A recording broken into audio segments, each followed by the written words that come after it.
Welcome back. Namibia is set to observe World Day for Safety and Health at the Workplace this coming Friday in Walvis Bay. To talk to us about the significance of the day, I'm joined by the Director of Labour Services, Aune Mudjanima. Good evening, ma'am, and welcome to the show. Good evening, and thank you for having us. Thank you so much for being here. As I mentioned, the significance of World Day for Safety and Health at Work. Talk to us about that and why it's important for Namibia to participate. Thank you very much. The World Day for Safety and Health at Work, it's an awareness raising campaign. So that is intended in focusing on the international attentions. It could be international, regional, national, or local attentions on the magnitude of the problems and on how promoting and creating a safe and healthy environment culture can really help to prevent occupational diseases, occupational accidents or injury globally. Not only in Namibia, but on many other countries, because it's a World Day celebration. And it is very important also for Namibia to take part as being a part of the global community and a member of international labor organizations. So it is very cardinal for us to understand as Namibian that labor peace is very, very essential to prosperity. And it is safe environment and healthy environment at work. It has been declared as a fundamental principle and right. So it's therefore important for Namibia to celebrate this day and commemorate. What is the theme for this year's commemoration, and how does it align with the overall goals of, promoting safety and health at the workplace? As I have said that occupational safety and health has been added to fundamental principles and right at work. So the theme of this year's celebration, it's a safe and health working environment. It's a fundamental principles and right at work. So that is the theme.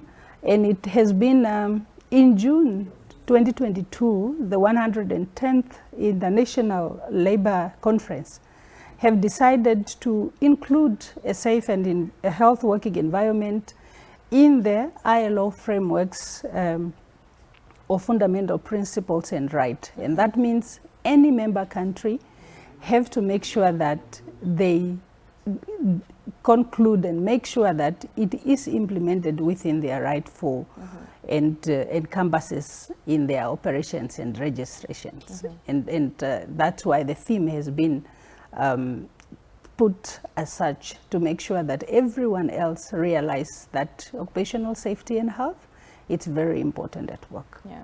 Under the ILO framework, what are the key principles that should be followed to ensure a safe and healthy work environment?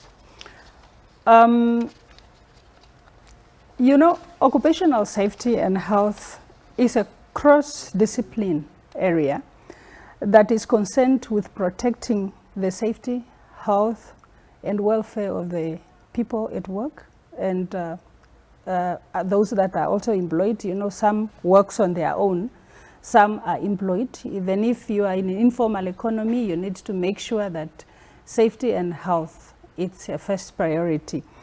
The goal of all occupational safety and health programs is to foster a safe and healthy environment through workers' rights that they should be realized and must be protected at work, that occupational safety and health policies, programs and systems are put in place by the respective government and respective entities to make sure that they are both implemented nationally or enterprise level. At the same time, so also making sure that health and safety risk assessment are carried out at workplace, because those ones remedy the preventions of hazards to happen. And also that enforcement of the law it's carried out. Yeah. To what extent are frameworks such as the ones you've mentioned in occupational policies, complied with in Namibia? I could really say from the findings when we do enforcement and labor inspection in terms of occupational safety and health, it is not to the level where we want it to be. It's also that we need really both of us collectively, be it the government, be it the employee or employer, collectively make sure that we hold hands to make sure that we do our part. Yeah, government make sure that enforcement is done, strict measures are put in place, policies and regulations are in place. Currently, we are busy making sure that we develop occupational safety and health bill that will then overly regulate the operations of OSH.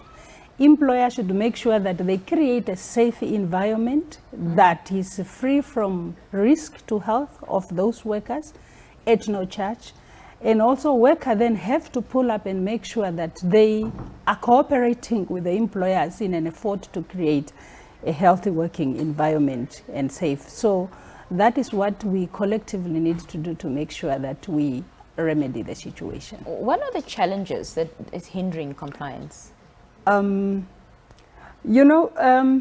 Sometimes I would really say that it's an understanding of the law in place. But sometimes we observe during our inspections and interactions with that, sometimes it's just a little bit of ignorance. The law is there, a person or an employer knows the law, or an employee even, because when it's coming to occupational safety and health, it's a collective effort. You need also to make sure as an employee that you did not make also the environment uncomfortable or unsafe for the other employees. So sometimes it's really that there is no enough provisions of personal protective equipment that an employer needs to utilize. It's also changing in technologies and a lack of training in occupational safety and health of the workers that are utilizing those machineries by the employer. So it is many other issues that are bringing about the lack of making sure that the level of compliance is where we really want it to be.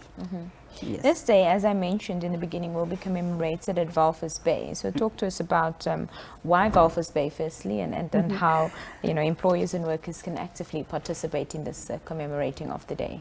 Okay, Walvis Bay is in Erongo region. Erongo region, it's really an industrial area, encompasses of all economic sector.